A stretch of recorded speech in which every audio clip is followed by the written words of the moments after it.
जैन धर्म में मुमुक्षु बनने की बात कही गई है, तो मैं आपको बता दूं कि जैन दर्शन के अनुसार मुमुक्षु कोई पद नहीं है। इसका शाब्दिक अर्थ है जिसमें मोक्ष के मार्ग को जानने की इच्छा जागृत हुई है, उसे मुमुक्षु कहते हैं। इस तरह मुमुक्षु बनने में भी किसी जाति, कुल, लिंग, पर्याय आदि की कोई बाध्यता नहीं है। हर व्यक्ति जैन दर्शन को समझने की प्रबल अभिलाषा कर सकता है और उसके अनुसार अपना जीवन जी सकता है। जैन धर्म के अनुसार कोई भी व्यक्ति अपनी दैनिक चर्या बनाकर अपनी जिंदगी उस तरह से जी सकता है।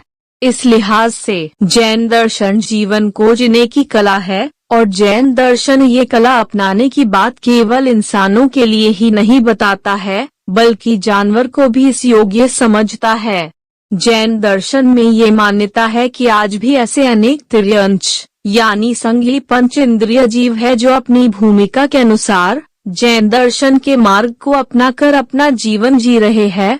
उनमें से भी अनेक जीव है जो आज भी मनुष्यों की तुलना में श्रेष्ठता से व्रतों का पालन कर रहे हैं। जहाँ तक दीक्षा की बात है तो यह एक संस्कार निवेश करने की क्रिया है जो किसी गुरु के द्वारा किसी को अपना अनुयायी या शिष्य बनाने के लिए दी जाती है। यह दीक्षा देने का एकाधिकार गुरु के पास होता है। गुरु जिसे उचित समझे उसे अपने मत के अनुसार दीक्षित कर सकता है। गुरु जाति, कुल, लिंग, क्षेत्र, काल, भाव, उम्र, सामाजिक मान्यता आदि अनेक तथ्यों को ध्यान में रखकर किसी में अपने शिष्य होने का दीक्षा संस्कार करता है। यह गुरु का स्वविवेक है। इसलिए कोई भी व्यक्ति अपनी मर्जी से जैन गुरु से जैन धर्म की दीक्षा पाने का अधिकार नहीं रखता है। सनातन धर्म की तरह यहाँ चुपचाप दीक्षा नहीं ले ली जाती, बल्कि पूरा समाज, रिश्तेदार और वरिष्ठजनों के साथ मिलकर एक समारोह आयोजित होता है। इस दीक्षा समारोह में लड़के साधु और लड़कियां साध्वी बन जाती हैं। यह समारोह ठीक वैसा ही होता है जैसे कोई शादी का आयोजन, यानी दीक्षा लड़के ले चाहे लड़कियां, वे सांसारिक जीवन और मोह त्यागने के पहले हंसी खुशी से विदा होती हैं। दीक्षा लेने से पहले ठीक शादी की रस्मों की तरह दीक्षा ग्रहण करने के बाद जीवन की असल चुनौतियों से सामना होता है। सूर्यास्त के बाद जैन साधु और साध्वियां पानी की एक बूंद और अन्न का एक दाना भी नहीं खाते हैं।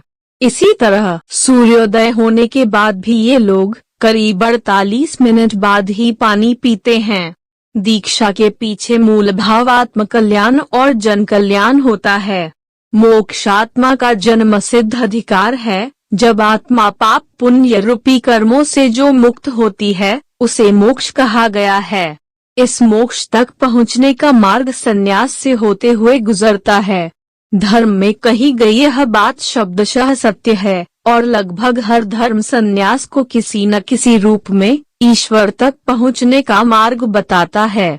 पर यदि यह निर्णय जीवन के उस पड़ाव पर लिया जाए तब व्यक्ति वाकई उचित अनुचित में से उचित का चुनाव करने के काबिल बन जाए।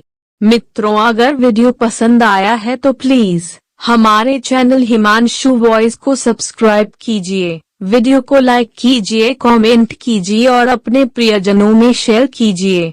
वीडियो देखने के लिए धन्यवाद।